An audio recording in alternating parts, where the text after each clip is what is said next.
Alright guys, you're gonna regret it. Many of you have said that you like it when I ramble in my feeding videos, and I tapered off on that to make the feeding videos go by quicker. And I said I'd make up for it when I do tour videos, and I'll ramble like crazy and you'll wish that I would be quiet. So you might end up eating your words, folks, because I'm gonna ramble. What I'm going to do is do my tour video of my entire collection of spiders, centipedes, millipedes, and scorpions. And I'm going to do it in order by genus, so we can just have some kind of order here. I'm just going to show you what they all look like and talk about them a little bit. So this will be the long-awaited tour video for you guys. Sometimes I'll do quick tour videos while I'll just, kind of scan the camera around the room and you can see what it all looks like and what my tea corner looks like. I don't actually have a tea room, it's more like a tea corner. And just kind of show you if anybody's out and about, and just something like that, And then I'll do these long drawn out ones. So this will probably be like a 3-parter. I don't know, depends on how much I ramble. Maybe more. Alright, well, we'll start off with showing you my female 4.5-incher Acanthoscurria geniculata, the giant white knee. I got this one when it was just about let's see, how big was this one? This one was about 2 inches when I got, oh no, maybe even smaller than that. No. This one was about 1/4 inch or 1/2 inch when I got her. And now look at her. And this is one I do not handle because of their voracious appetite. It's very easy for them to mistake your finger for a superworm or something else to eat. And they're incredibly skittish, very runny, very hair flicky. And if you have a docile, calm one of these, then you should count your many blessings. So yeah, I do not handle this one at all. Never will. Because she is crazy. And with the measurements, guys, I'm just guessing. I've never measured these. I'm just going purely by looks here.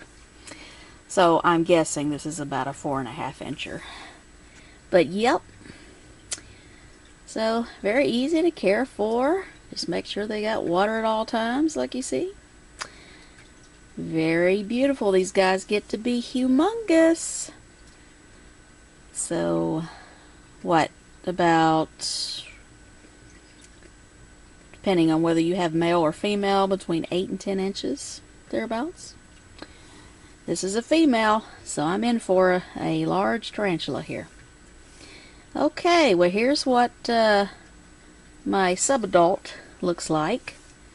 Let's take a look at my baby. And here is my baby.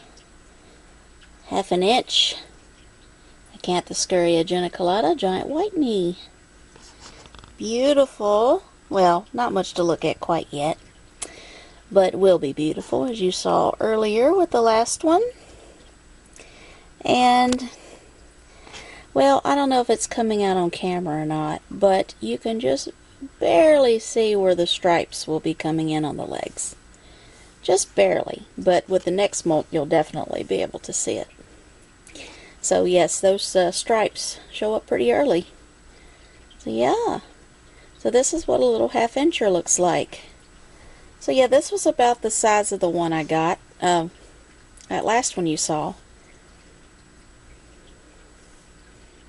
So, yep, cute as all get out.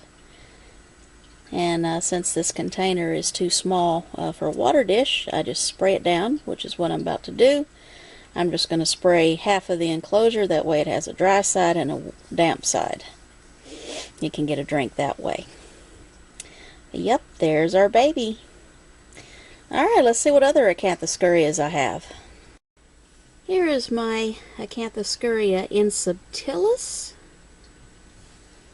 Let's see, was it Bolivian black velvet? Yep, Bolivian black velvet. This one's about 2 inches.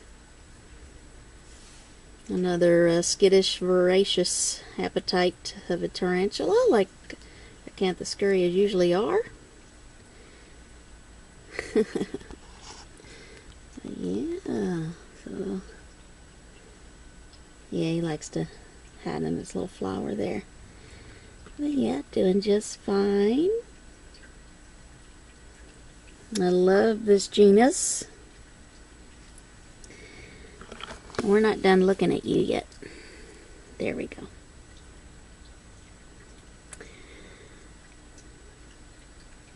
So there's that one.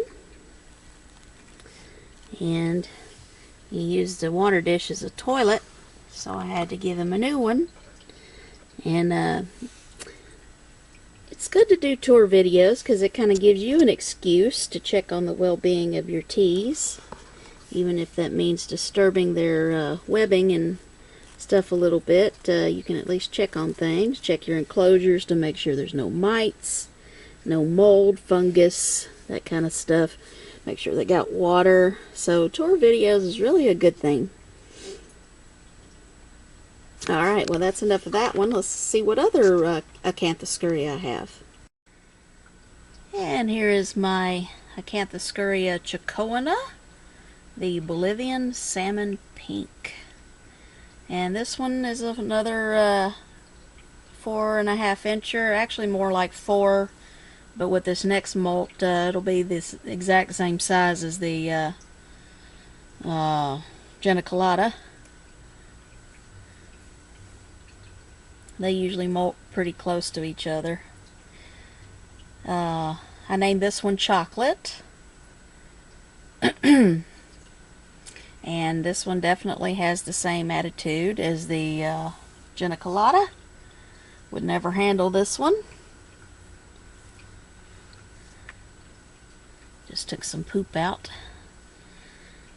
So it's a good idea to, when you do these tour videos, you can do a little spot cleaning while you're at it. That water looks a little yucky, so I'm going to empty this water dish here and put in fresh water. Yep, this one's a very crazy eater. Female.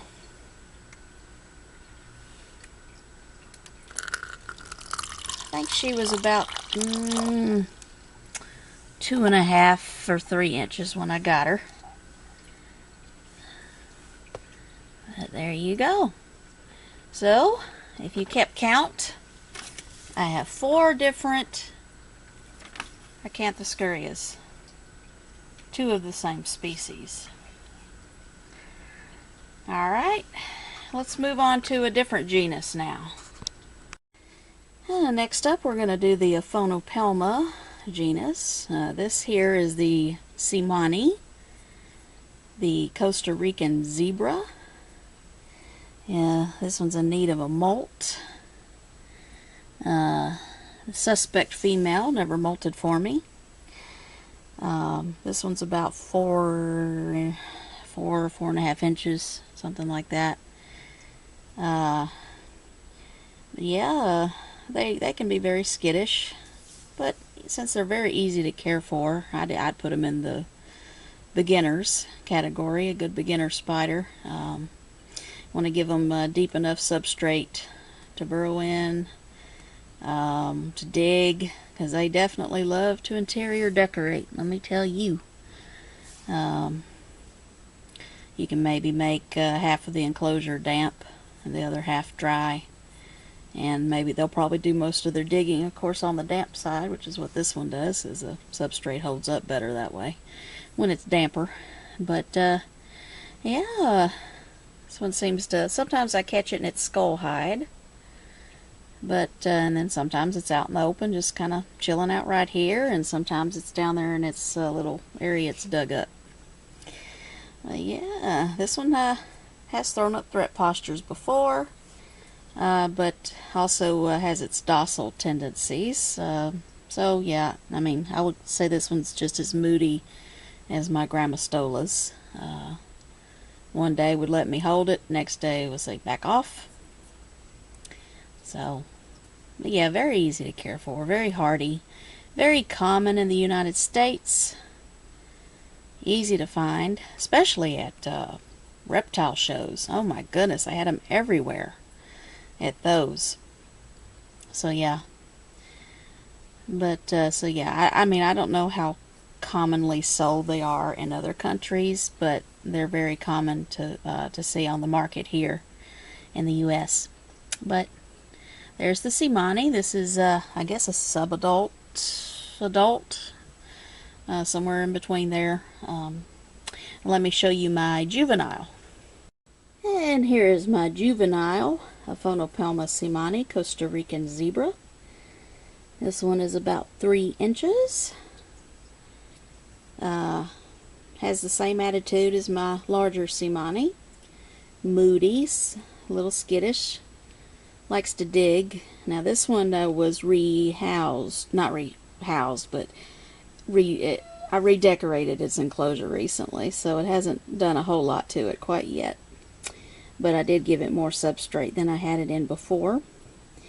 But yeah, so right now this one has more of a bluish tint to it. I think they have different color morphs of the seemanni, if I'm not mistaken. Although I do think my larger one will, you know, start to look darker with its next molt. Usually when they get to a point where they need to molt, they kind of turn a dull brownish color, or tan. But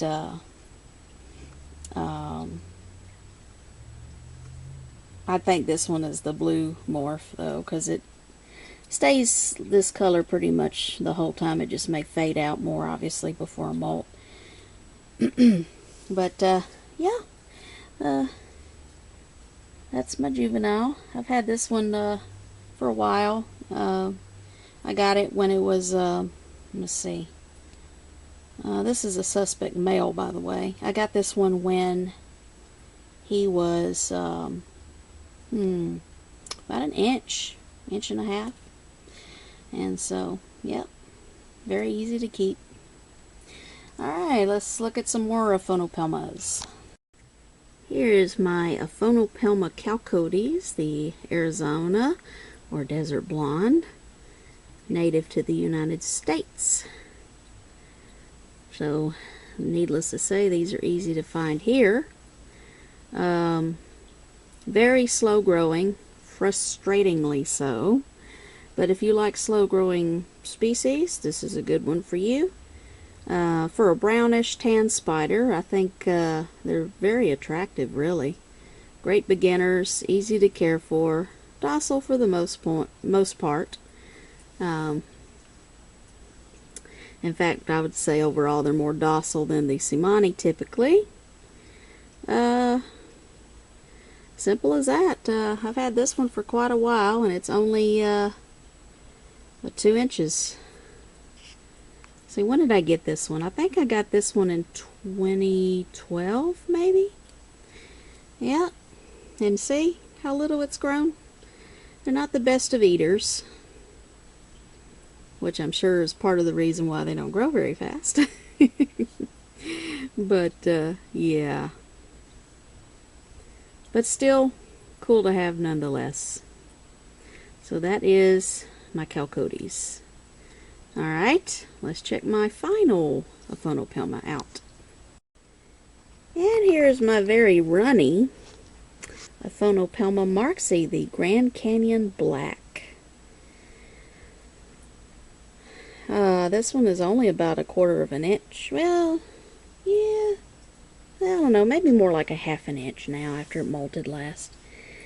Doing just fine. This one definitely likes to run around and explore. It's not as laid back as my chalcodes.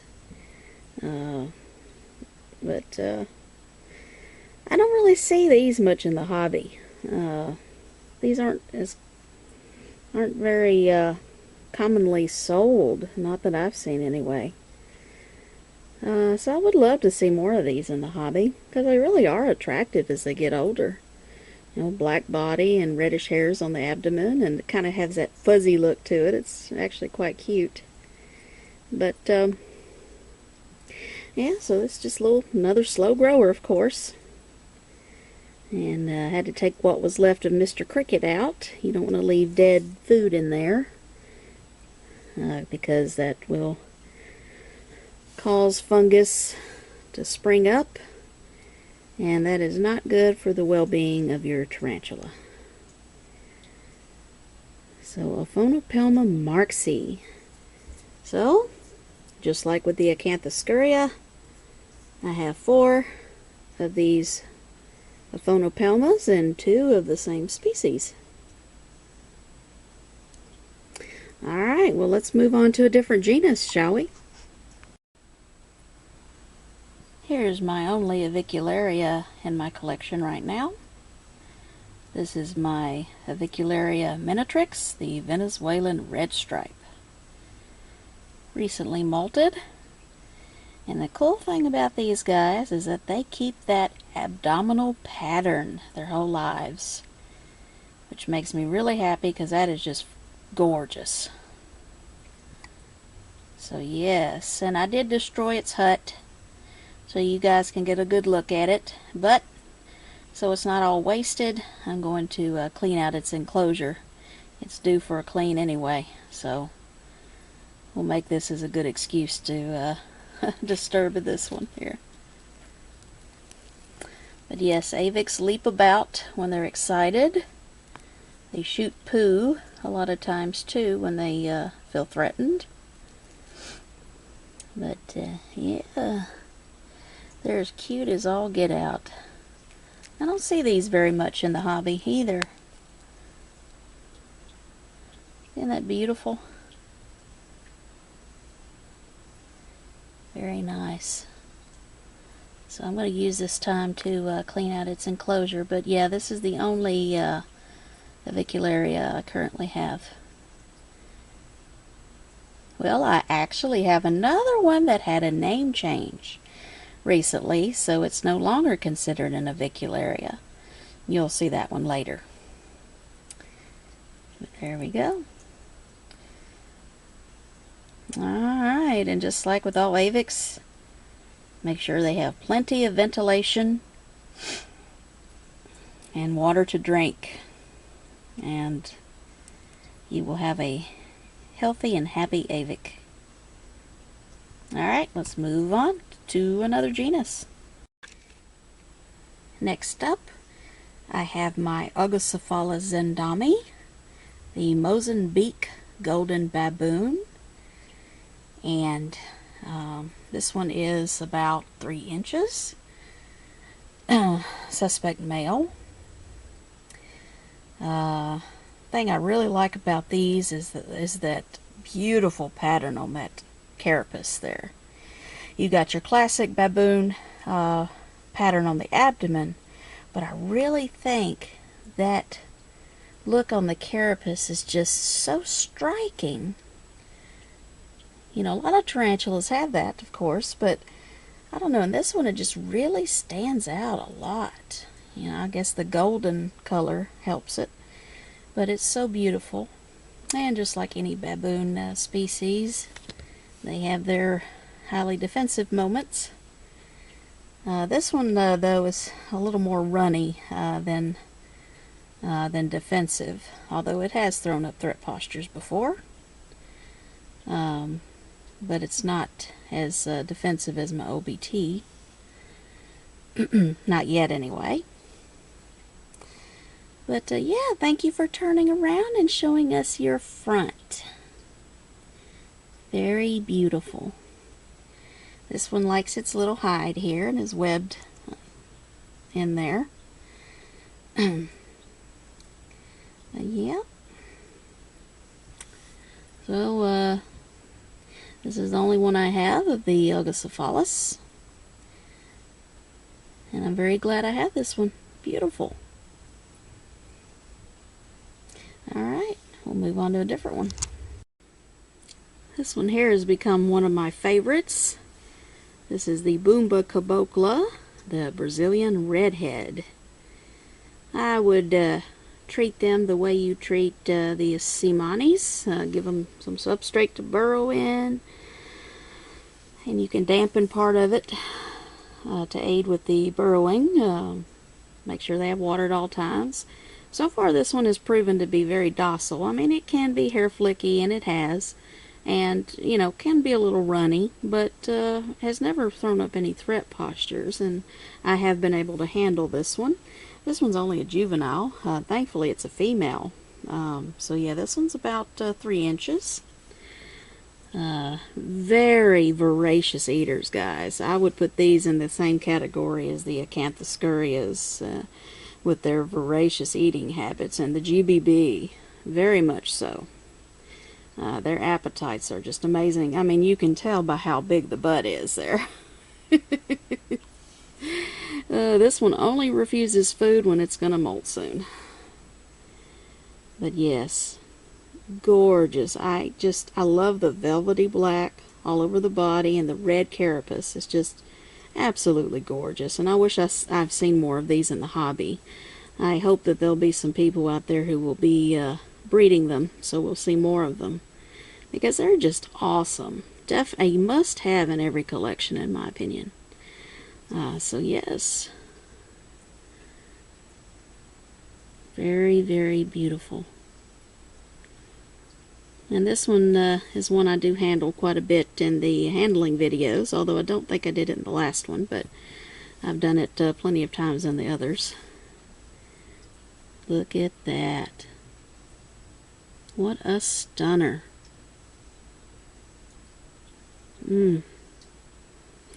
Alright guys, so that's my Bumba. Alright, let's move on.